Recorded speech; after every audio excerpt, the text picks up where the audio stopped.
सभी को इस अवसर पर जो वहां पर आए हैं फेस ऑफ फ्यूचर इंडिया के इस कार्यक्रम में अपनी तरफ से हार्दिक शुभकामनाएं देना चाहता हूं।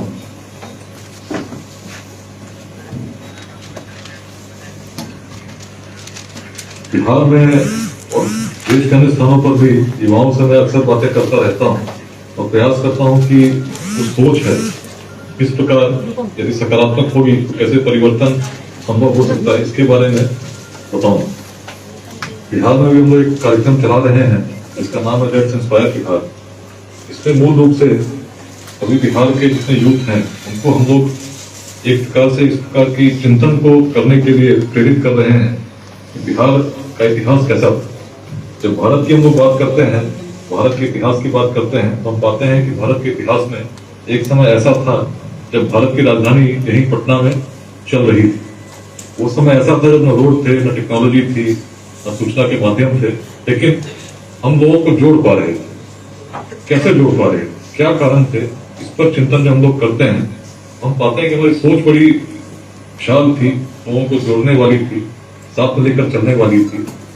आज जब यूथ को हम देखते हैं तो अक्सर हम देखते हैं कि लोग दिग्भ्रमित हो जाते हैं, आपस में लड़ते हैं, कोई जातिवाद के नाम पर लड़ता है, कोई संप्रदायवाद के नाम पर लड़ता है और मिलजुल कर जो एनर्जी सही दिशा में लगनी चाहिए लगती नहीं। लेकिन उस समय जब हम देखते हैं बिहार में तो हम देखते हैं वो नए एक्सपेरिमेंट्स करने के लिए हमेशा तैयार रहते थे, कुछ नया चाहते थे। सोच बड़ी गहरी थी, इसीलिए यहाँ पर जहाँ हम लोग बैठे हैं इस क्षेत्र में कभी उपनिषदों की रचना हुई जो उस समय की नॉलेज का हाईएस्ट लेवल था। चीजें जब आगे बढ़ी तो विश्वविद्यालय स्थापित हुए जिसमें पूरे विश्व से लोग पढ़ने आते थे। बात केवल ज्ञान की जहाँ अभिवृद्धि हो, ज्ञान जब बढ़ती है तो उसका प्रभाव हर क्षेत्र में दिखता है। तो राजनीति में हम देखते हैं कि वैशाली जैसे राजधानी का उदय हुआ जो समस्त पश्चिम महाजनपद का प्रतिनिधित्व करती थी और अगर वर्ल्ड में कहीं रिपब्लिक की पहली परिभाषा मिलती है तो वैशाली में मिलती है, जो बताती है कि सोच बहुत अलग है। तो हमारे यूथ को सोचना होगा कि उस समय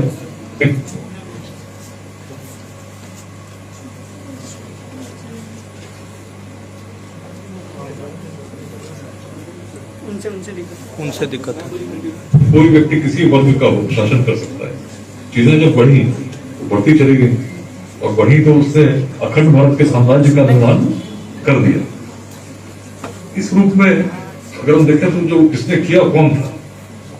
जीवन में परिवर्तन वैसे लोग ही कर पाए हैं जिन्होंने बाल्यावस्था में या युवावस्था में निर्णय लिया और उस निर्णय को लेकर चलते रहे। उस समय के निर्णय में यदि देखें तो चंद्रगुप्त क्या अवस्था थी जब भारत के सम्राट बने। बहुत चीजों में अगर हम देखते हैं जिन लोगों ने परिवर्तन किया, आदि शंकराचार्य का हम लोग स्मरण करते हैं। क्या उम्र थी आदि शंकर की जब वो भारत की दिग्विजय यात्रा पर निकले थे। केवल 16 वर्ष के थे। 8 वर्षों में उन्होंने संन्यास किया। 16 वर्ष के जब हुए तो दिग्विजय यात्रा पर निकले और केवल 32 वर्षों तक जीवित रहे। लेकिन उन 16 वर्षों में 3 बार उन्होंने भारत की परिक्रमा की। जितने भी अलग अलग मत थे सबसे विवाद हुआ और एक प्रकार से एक व्यवस्था स्थापित हुई जिसमें एक लोगों को जोड़ने वाली व्यवस्था उस रूप में निर्मित हुई। अनेक मठ स्थापित हुए। छत्रपति शिवाजी महाराज क्या उम्र थी उनकी, केवल 16 वर्ष के थे जब पहले दुष्ट पर उन्होंने विजय प्राप्त। तो युवाओं को सोचना होगा कि यदि हम जीवन में कुछ करना चाहते हैं, जैसे हम कह रहे हैं face of future India, Bharat का विकास कैसे होगा। यदि हम छोटे छोटे वादों में उलझे रहेंगे, खसते रहेंगे, निश्चित आगे नहीं बढ़ेंगे। आवश्यकता है लोगों को जोड़ने की और वो संकल्प युवावस्था में ही जब हम बहुत सकारात्मक होते हैं, जब चीजें जो भी कोई कहता असंभव, हम असंभव से को हटा देते हैं और कहते हैं कि संभव। ये बात मन में बनी रहनी चाहिए, इसके लिए प्रयास होना चाहिए। बहुत अच्छी बात है कि इस प्रकार के कार्यक्रम को हम लोग आयोजित कर रहे हैं जिसमें जो लोग अपने अपने क्षेत्रों में इस प्रकार असंभव चीजों को संभव करके दिखा रहे हैं उनको आज सम्मानित भी कर रहे हैं और दूसरों को प्रेरित कर रहे हैं।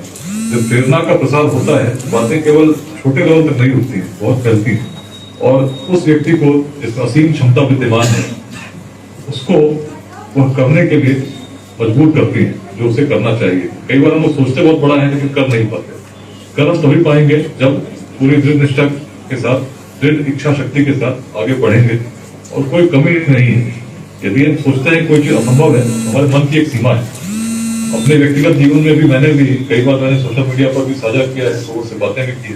किस प्रकार जब बघा मैत्री बन के गया तो बहुत क्राइम थी, लोग कहते थे वाल्मीकि के समय से यहाँ पर अपराध चलता है, कभी समाप्त नहीं हो सकता है। उसी को जो हम लोगों ने चिंतन बदला, हम लोगों ने कहा ये रत्नाकर यदि रत्नाकर रहे होते तो विश्व भला वाल्मीकि को कहा जाता। चिंतन पर जब प्रहार हुआ, चिंतन जब सकारात्मक हुई, तो वहां के जितने भी रत्नाकर थे, डकैत थे, उन लोगों ने सरेंडर कर दिया। आज बघा शांत है। पहले मिनी चंबल कहते थे, आज बिहार में मिनी चंबल नाम का कोई स्थान नहीं है। उसी प्रकार रोहतास में मेरी पोस्टिंग हुई, वहां भी इसी प्रकार का द्वंद चल रहा था। उग्रवाद चरम पर था। पूरी पहाड़ी पर पुलिस का कोई पोस्ट नहीं था। रोहतास किले पर भी, रोहतासगढ़ के ऐतिहासिक किले पर कभी तिरंगा नहीं लहराया था और उग्रवादियों का प्रशिक्षण शिविर के रूप में उसका प्रयोग किया जाता था। सोच बदलने के लिए वहां पे जितने भी आदिवासी थे जो समर्थन किया करते थे, उनसे हमने कहा आपके पूर्वज कैसे थे, स्मरण कीजिए। पूर्वज ऐसे थे जो उस काल में जब कुछ नहीं था, ऐसे महान कीर्तिमान को स्थापित कर सकते थे, जिसके बारे में जितने भी लेखक आए उन लोगों ने कहा कि दुर्ग अभेद्य है, जिसको बल से नहीं केवल छल से जीता जा सकता है। आपका प्रभाव ऐसा था कि क्षेत्र मुगल काल तक पूर्वी भारत की राजधानी, उस क्षेत्र में यदि हम संघर्ष करते हैं, सहयोग नहीं करते, एक दूसरे का लोगों को जोड़ते नहीं, तो संघर्ष हमें कहाँ ले जाएगी। उग्रवाद का हम लोगों ने उग्रवादियों का विरोध नहीं किया, लेकिन उग्रवाद का विरोध इस चिंतन के रूप में किया कि हमको आपस में संघर्ष नहीं, सहयोग करना चाहिए। आप चिंता मत कीजिए, क्षेत्र की दशा पर चिंतन कीजिए। इस बात को लेकर जब बढ़े, चीजें बदल गई। 26 जनवरी 2009 के बाद पहली बार तिरंगा लहराया और एक प्रकार से जहाँ चुनाव भी नहीं हुआ था, वहां पर चुनाव भी 20 वर्षों बाद हम लोगों ने कराया। आज चीजें बदल गई। जहाँ पहले पोलियो का भी स्वागत होता था, आज पुष्प वर्षा हो रही थी। जब मैं पिछले दिनों दिसंबर में रोहतासगढ़ किले पर आयोजित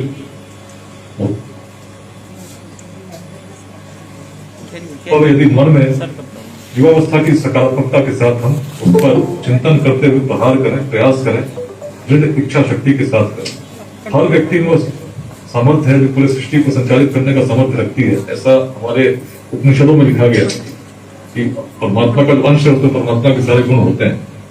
तो चिंतन यदि हम करेंगे तो जो भी समस्याएं हैं, उन समस्याओं के निराकरण का प्रयास हम निश्चित अपने जीवन काल में करेंगे।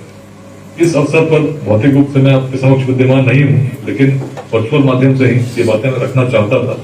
और जो लोग पुरस्कृत हो रहे हैं उन सभी को अब के आने वाले जीवन के लिए भी शुभकामनाएं देना चाहूंगा और लोगों के लिए प्रेरणा स्रोत बनकर प्रेरित करें, अपने जीवन में सफलता के ऊंचे सोपान प्राप्त करें। सभी को आमंत्रित करने के लिए हार्दिक धन्यवाद विशेष रूप से मंटू यादव जी को देना चाहता हूँ। और यदि कोरोना के नियम शिथिल होते हैं कुछ समय के बाद, तो निश्चित ही पुनः इस प्रकार के कार्यक्रम में आना चाहूंगा, सम्मिलित होना चाहूंगा और आपके साथ एक बार आत्मीय मिलन भी अवसर मिले, यह प्रार्थना ईश्वर से करूंगा। धन्यवाद। धन्यवाद सर। सारण के इस मंच पर आपका हृदय से हमेशा ही स्वागत रहेगा। जिस तरह से सर ने अपने पूर्वजों की उपलब्धियों से जोड़कर युवाओं को प्रेरित करने का जो अभी वक्तव्य दिया,